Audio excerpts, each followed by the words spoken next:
Welcome home to USA Global TV and Radio, a place where dreams take flight, with authentic storytelling, diverse perspectives and meaningful conversations, where global stories unite and bridges are built beyond all borders. Discover world-class education, entertainment, hope and inspiration. Together, we're building bridges worldwide. Subscribe to our channel, USA Global TV. Download our app, USA Global TV. Be our guest or join our team. Visit usaglobaltv.com.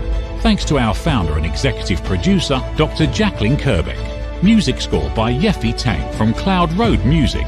Voiceover artist Mike Porter. Creative direction by Paul Garcia. USA Global TV and Radio, your home for global connection. All rights reserved. This video and its contents are the exclusive property of USA Global TV and Radio. Unauthorized use, duplication or redistribution in any form is strictly prohibited.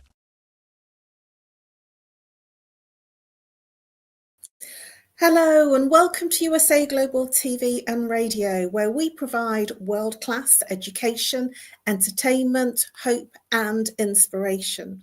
Our show today is A Woman's Prerogative in partnership with E360 TV. I'm Caroline Heward. I'm absolutely thrilled and honoured to be representing Dr. Jacqueline as your host for USA Global TV and Radio's flagship show, A Woman's Prerogative. I'm a TV presenter at the channel and also the resident therapist. A warm welcome to all of our loyal viewers and our friends on E360 TV, and hello to all our usual friends and our usual social media channels, YouTube, Facebook, LinkedIn and X. Today's topic, it's going to be inviting some interesting introspection and reflection. Today's topic is the art of authenticity, honest conversations in difficult times. I'm always joined here with a wonderful panelist, our Reverend LYDIA FOUGERES. She's known as Great Divine Mother.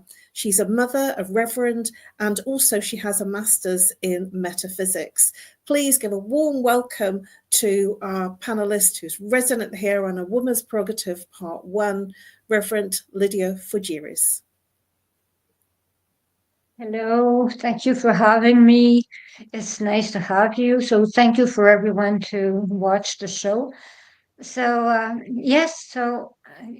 I am very happy to be on the show, and the subject is absolutely amazing today, Caroline.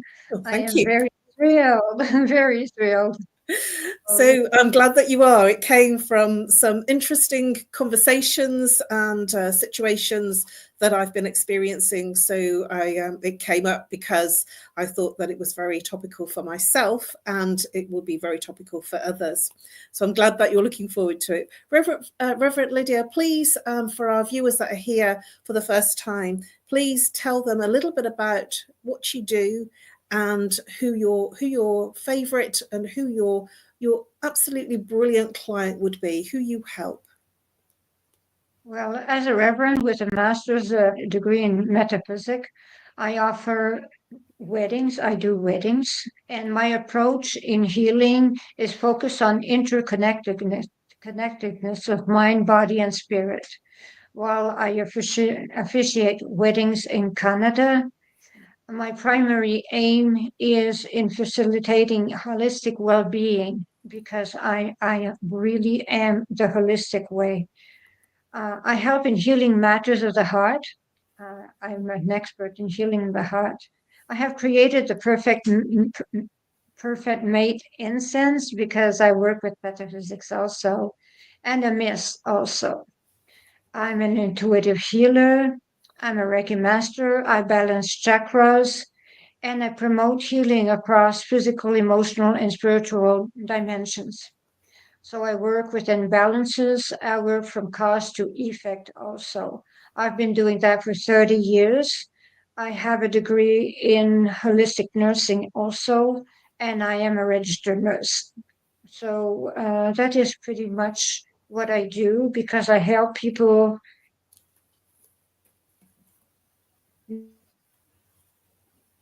navigate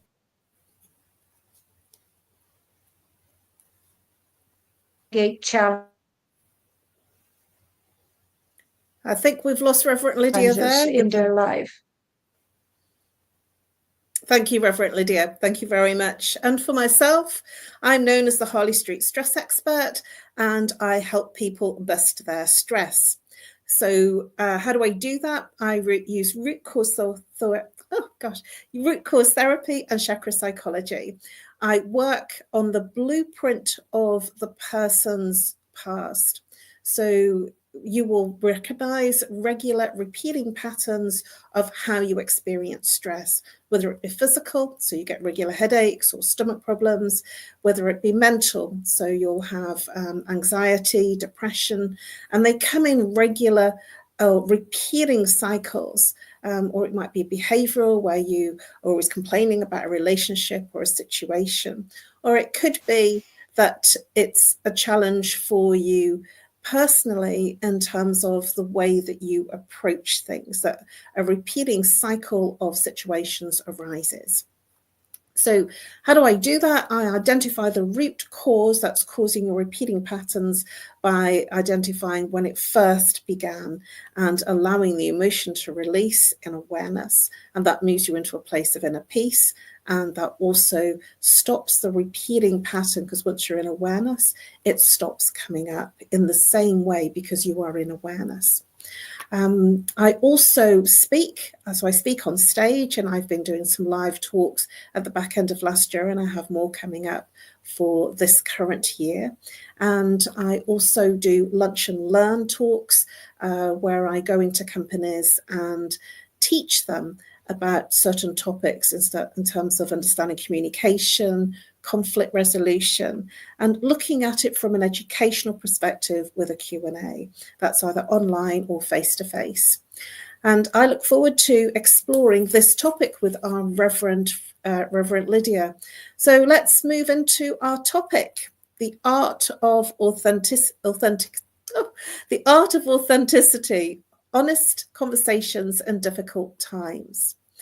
So in just hearing that topic, Reverend Lydia, what comes up for you in terms of what does it spring to mind? You said that you were really interested to explore this topic. You were excited about it.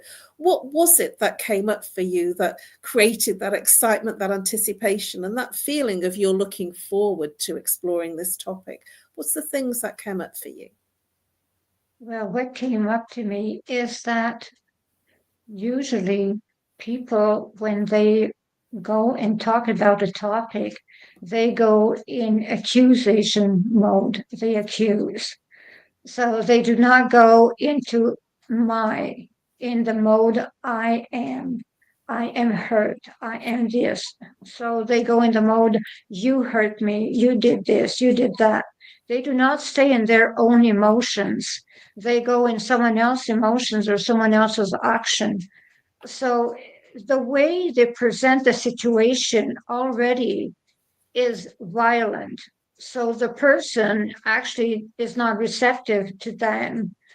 It is the approach that you use when you actually have a difficult situation to talk about with someone. There is always a way to approach a situation and to solve the conflict without accusing, being calm and centered.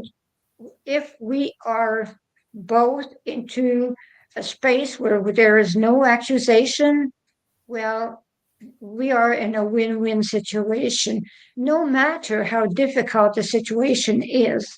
If we stay in the I and we stop accusing, we will get away with any difficult situation because we respect the other person.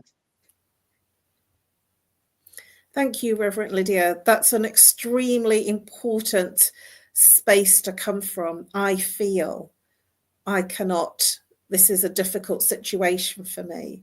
This is what's going on. And in terms of saying I feel, it then alleviates the other person, because if they have a conflict and they do turn around and say, I feel this, this, and this, and if you agree with them, you agree with what they are feeling, or you say, you're right, then if you do feel that, because if you don't feel it, then that's not being authentic. But if you feel that what they've shared with you is right, then tell them that they're right. You're right. But that's where you have to agree that you both have different perspectives. And I do feel it's about being open to hear the other person's perspective and the other person's uncomfortableness or what's creating the conflict. The other thing that I'd like to mention here is that I've been in management. Well, I started off being a manager from the age of 19. So I'm actually a trained and qualified manager, and trained and qualified twice. Once when I was 18, when I first left school, and then I qualified again in management and business studies much later I started when I was 27, so my late 20s. And it's very difficult to take the person, because we are in a situation where we are here, we're almost like cogs in a wheel, and we're all playing different parts in that machine. But we are not machines, we are human. And it's very difficult to take out the machinery, the cog, and just deal with one aspect of the situation. So for instance, if it's a financial situation and the person is going through difficulties in terms of their personal life, you can't split it, because the personal life the finances will be affecting the personal life. And it's not easy that they come hand in hand, and we are actually dealing with a person, not a machine, a machine that has a cog in there that needs to just look at one aspect. And in my many years of management, somebody could come in and they were having a breakdown in a marriage, and they would be all over the place. And it's about understanding and moving into a place of humanness to understand why the reaction, the responses, and the changes in their circumstance are what they are, so that you can come to some conversational agreement in a place of authenticity.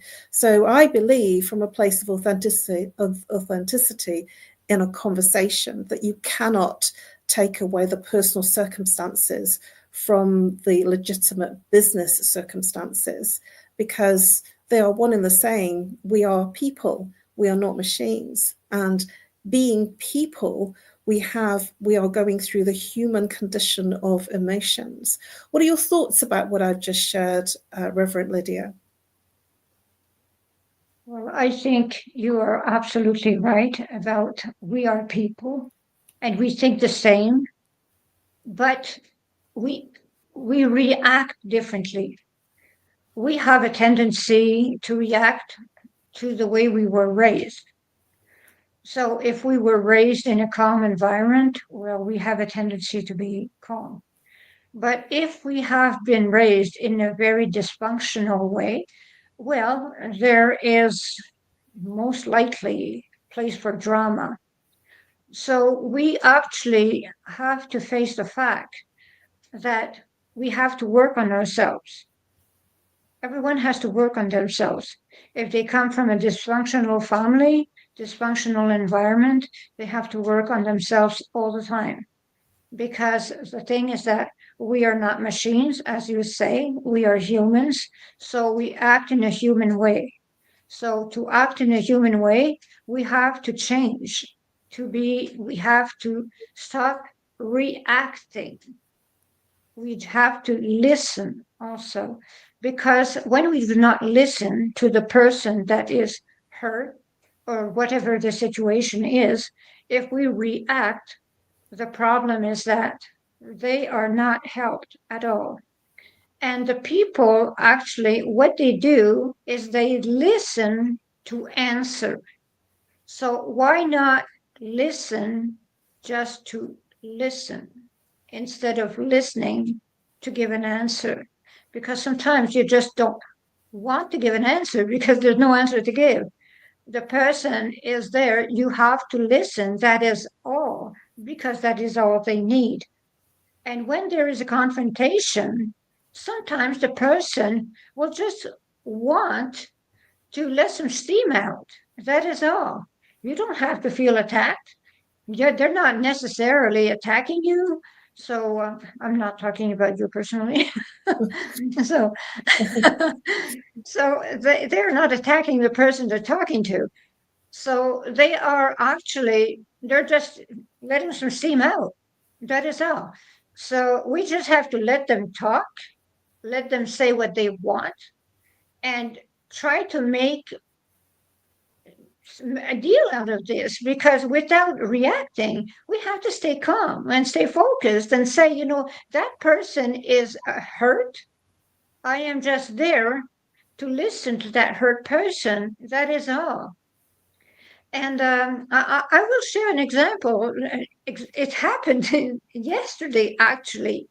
Someone called me and they said they had someone, a member of their family, that was going through very difficult times and so on and so forth. Well, actually, it happened to me twice in the last 2 days.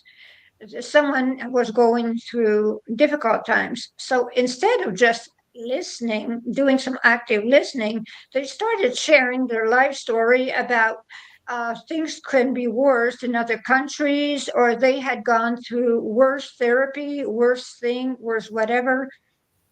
Well, that is not the solution. Absolutely not.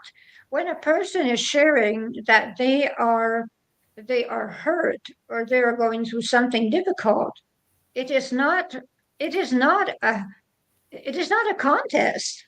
You're not talking about how hurt yourself you are.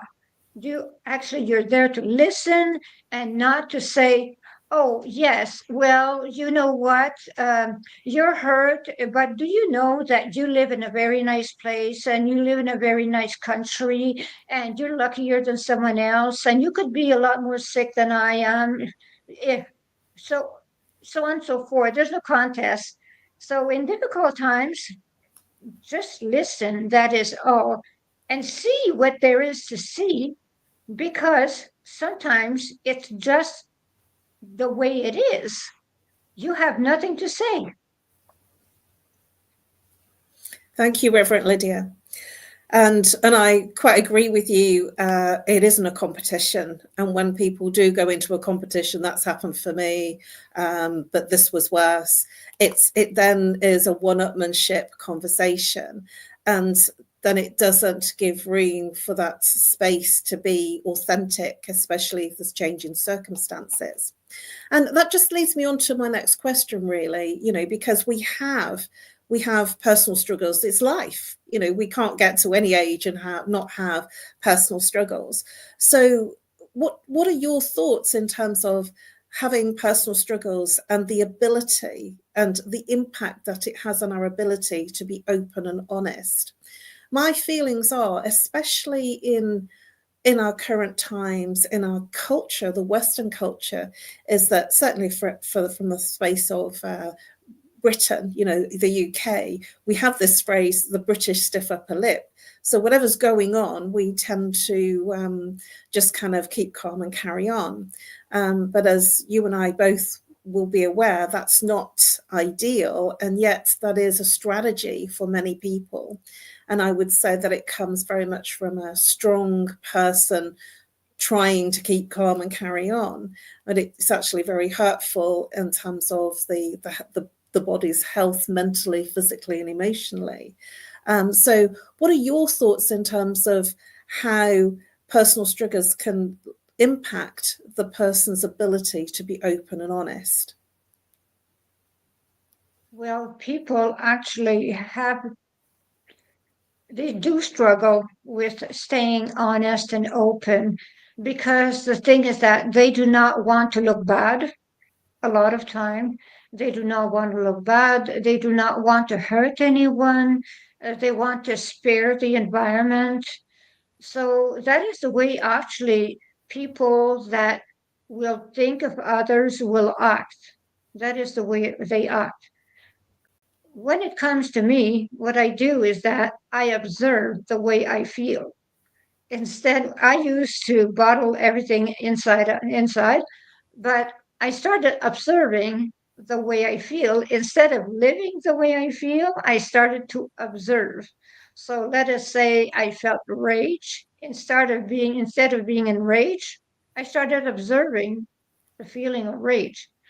So instead of living rage, I started observing rage. So that is the way I get out of the situation. I do not live it, I just look at it. And that is my way out, actually. So some people do not understand the way I am. Some situations sometimes look really dramatic, and I stay there and I just look at the situation. But actually, if we use that strategy, we don't destroy ourselves. We just stay calm, and the stress is not as much, actually. So we do feel, we're like everyone else, we have feelings. But when we observe our feelings instead of living our feelings, well, it's a good strategy, I do think. Thank you, Reverend Lydia. That's really good feedback and some great strategies that you've shared there. So what are your thoughts about the key elements of an authentic conversation? And we'll look at personal. So if there's a relationship issue, a friendship relationship issue, what are your thoughts on keeping the conversation authentic? What are your thoughts in terms of the key elements?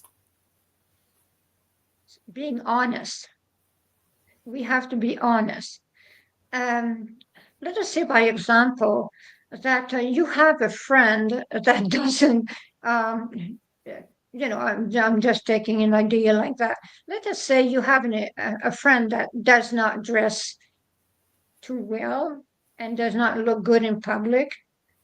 Well, you don't stay silent. If you really love that friend, you will go into the difficult situation of saying to that friend, well, you know what? I observed this and that, and you can take whatever content you want from what I am sharing with you. You can be angry if you want, but I am talking from a space of love because I want you to look your best all the time. So this is a very difficult and touchy situation, but at the same time, you talk from a space of love. So sometimes you have to say difficult things, but it is, if you talk from a space of love, you can talk about difficult things. And if you can also agree to disagree, they can be really angry with you. And you can say, I agree very well that you disagree with me, and I respect that. And you just, you let sleeping dogs lie. That is all. You just do not go on with it. Thank you, Reverend Lydia. That being honest about somebody being dressed in the best way, it made me think of a similar situation that I had, where a friend we were going to a ball, and we had our long frocks, and I was staying at hers to get changed. It was a very good friend. And it was an awards dinner, and black tie, the whole thing. And I remember that she came out, she had 4 different outfits, because we were staying with her, and she came out with 4 different outfits, and the first 3 just looked absolutely dreadful, and the last one looked the best. And as a friend, as a genuine friend, I said, the last one is your best. And she was a little offended, because she says, well, why didn't you like the others? And I said, because this one makes you look better. This is the one that, makes you stand out, makes you look better. And the others are obviously older dresses, and you've gained a little weight. So this one, covers some of those bits that are bulging. And we did it in the best taste in terms of, the honesty. And she said, that's why you're here, because I know that you will be honest with me. I know that you wouldn't let me go out and make a fool of myself. And that's the genuineness of a personal friendship. That's the genuine authenticity of making sure that your friend doesn't go out looking not good. I remember my mum would say when I was very young and I first started wearing makeup and I put too much rouge on, and she said, "You are not going out like that." That's my mum being very authentic with me. She said, "You can take that lot off." I think I was about 14. But, that was a genuine, authentic share from my mum at the age of 14. I just thought a bit of makeup, I look good, and didn't really know how silly I did look until my mum stopped me and gave me authentic feedback. And one more example that I'd like to share is when I was at school, there was one of our friends who had extremely terrible body odor. We call that for short BO, body odor. And it was really dreadful. And none of us knew how to say it. And we were only very young. We were in our first year as seniors. And we kind of had conversations about it. And how do we broach this subject to this friend? We were a circle of about 6 friends. What do we say to her? And we considered, and we were very young in our first year of senior school. So we were only about 13. So we were very uncomfortable about just saying, "Hey, you stink," and didn't think that was the right way to be. And then we had suggestions about bringing different antiperspirants and different deodorants. And one of the girls, who was very insightful, who lived not very far away from her, said, "I'll just take her to one side and tell her." And I just thought that was amazing, that sort of we were trying to find all different strategies in terms of completing the task of letting our friend know in that roundabout way. But the one of our friends in the circle that lived very in the next street to her, she said, "Well, I walk home with her and walk to school every day. I should just have a conversation and tell her." And I just thought that was amazing. Authentic conversations, despite the fact that they're difficult. We are now ready to go over to a short commercial break, and we will be back for A Woman's Prerogative Part 1, exploring more difficult conversations. Ever dreamed of hosting your own TV show, sharing your story with a global audience? Now's your chance to shine. At USA Global TV and Radio, we make it easy for you to create, host and broadcast your very own TV show. Whether you're a storyteller, entrepreneur or industry expert, we help you bring your vision to life. With our exclusive interview, live streaming and podcasting training, you'll gain the skills and confidence to captivate your audience. Our global platform ensures your voice is heard worldwide. Join our community of creators who are already making an impact, one show at a time.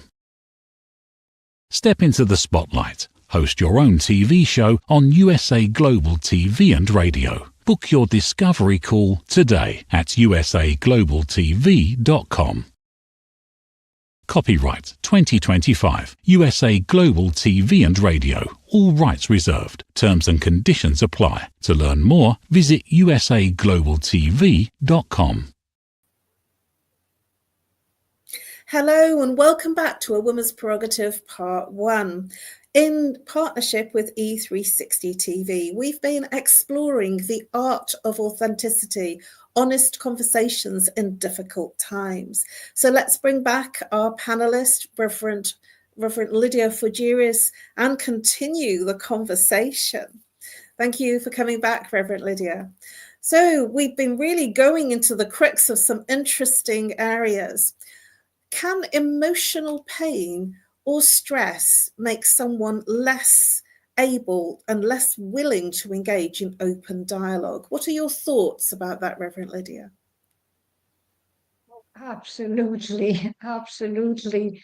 Someone that has an emotional problem will, most of the time, they will draw back or they will be aggressive, one or the other. If they have a problem, an emotional problem, that is our work to actually join them halfway. Because if they are aggressive, there is a reason. If they withdraw, there is a reason also.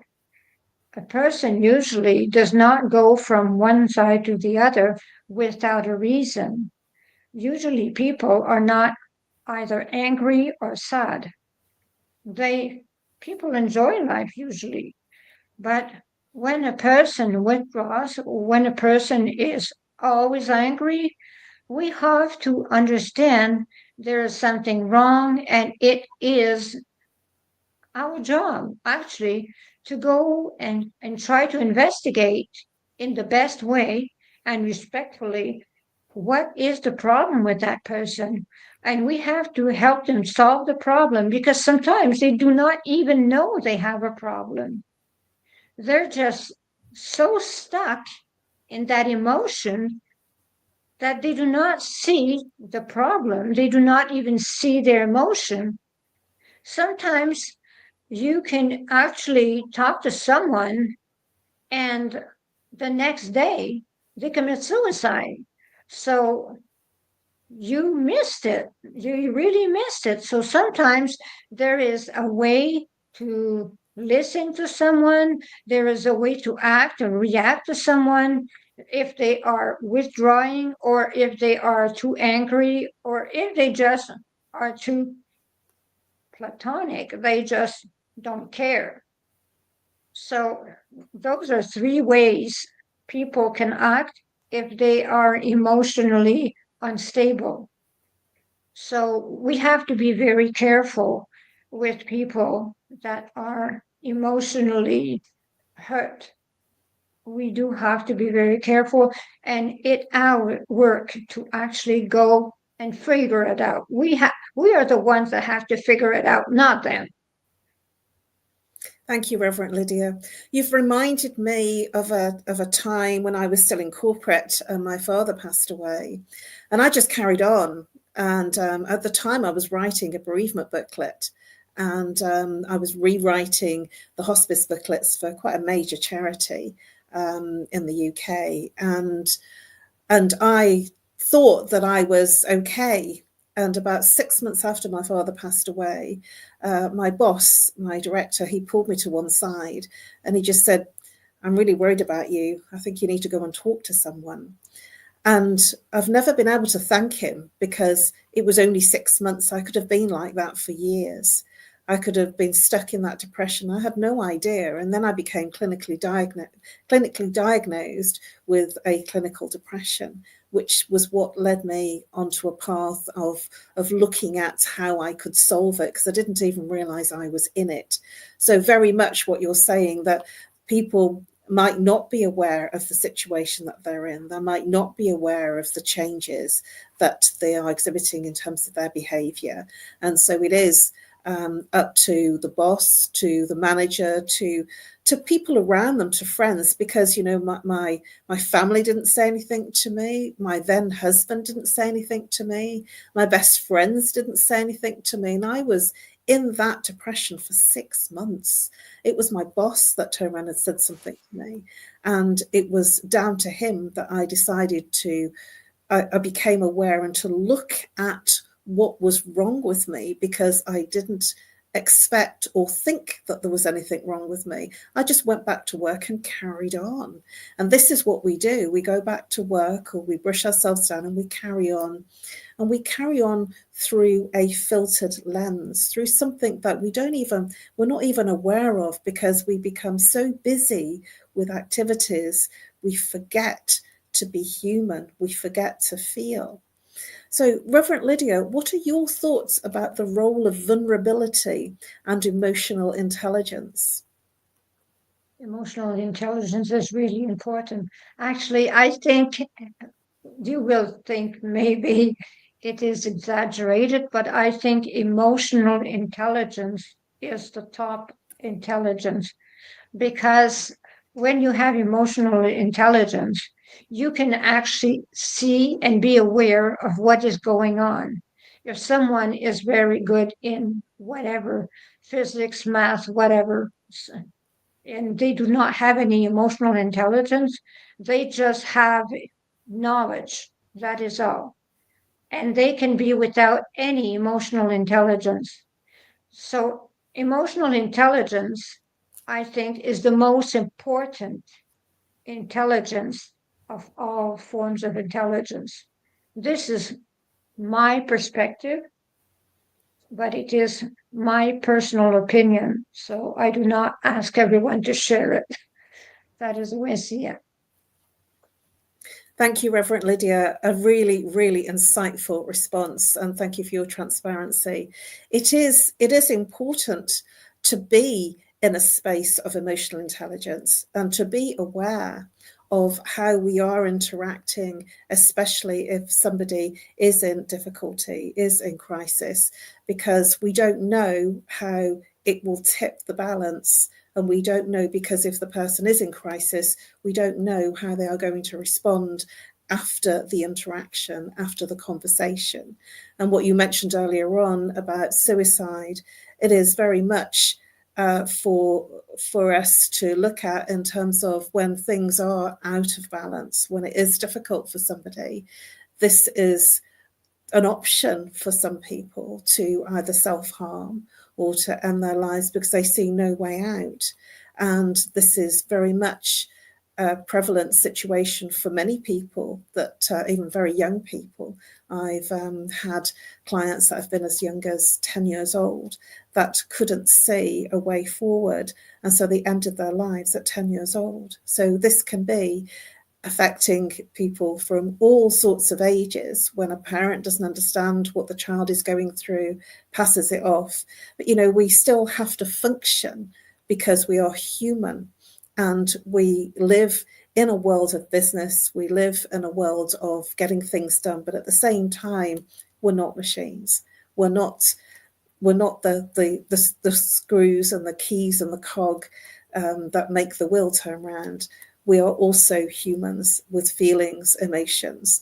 And it's important to recognize that, because if you meet somebody at that place, resolution occurs. It's much easier to resolve an issue when you meet at that place, because you don't know what's going on in the other person's life.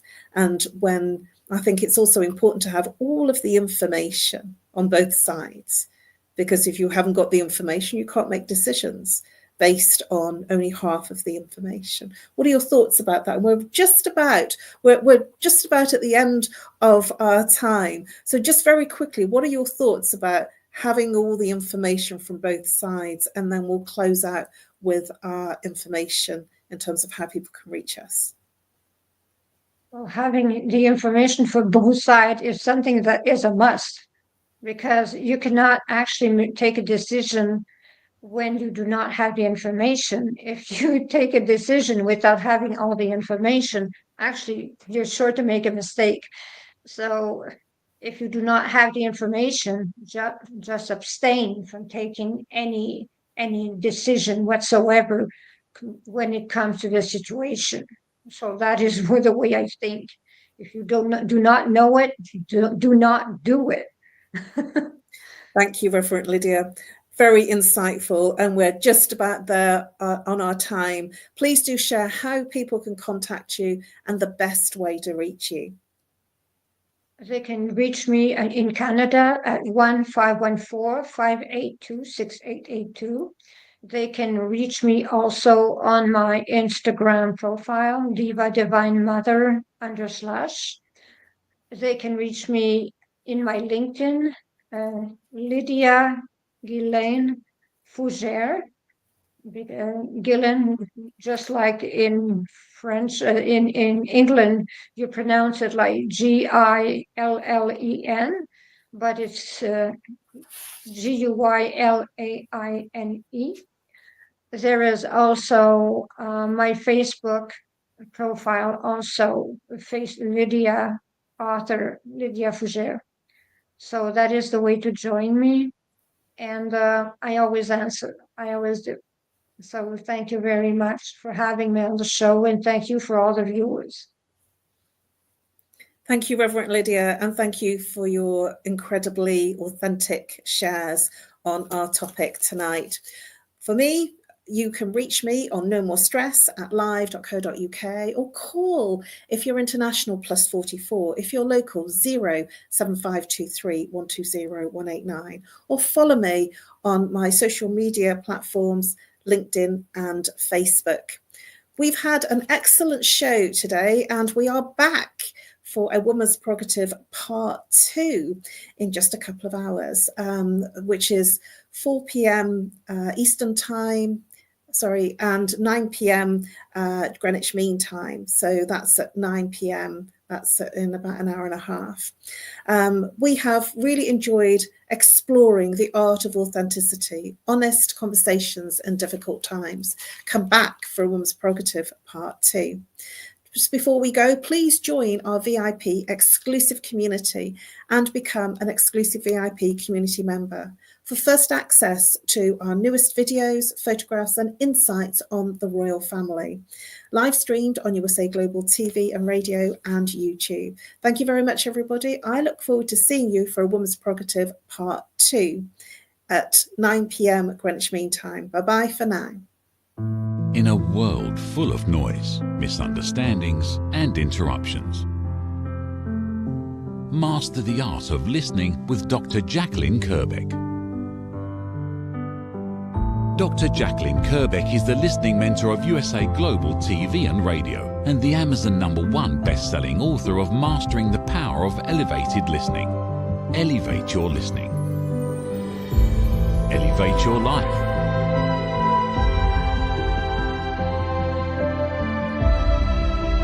Join a global learning experience in person or via Zoom. Reserve your spot today.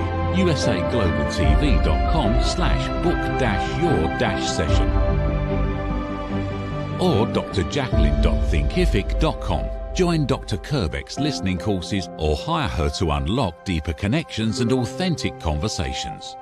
Thank you, viewers and listeners of USA Global TV and Radio, for joining us today.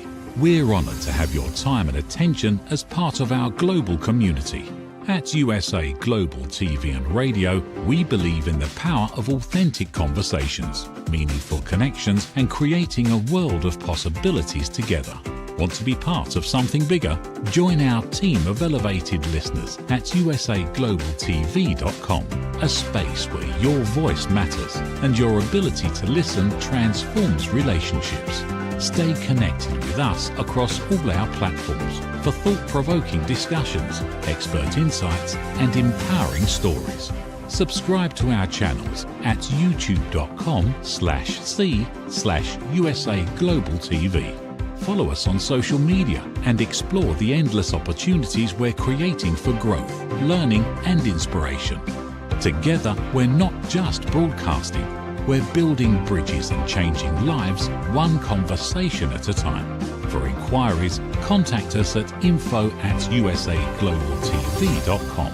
Music by Johnny Dies. Produced by Executive Producer and Director Dr. Jacqueline Kerbeck. Voiceover by Mike Porter. Creative Direction by Paul Garcia. All rights reserved. Copyright 2025. Visit usaglobaltv.com to view our full terms and conditions.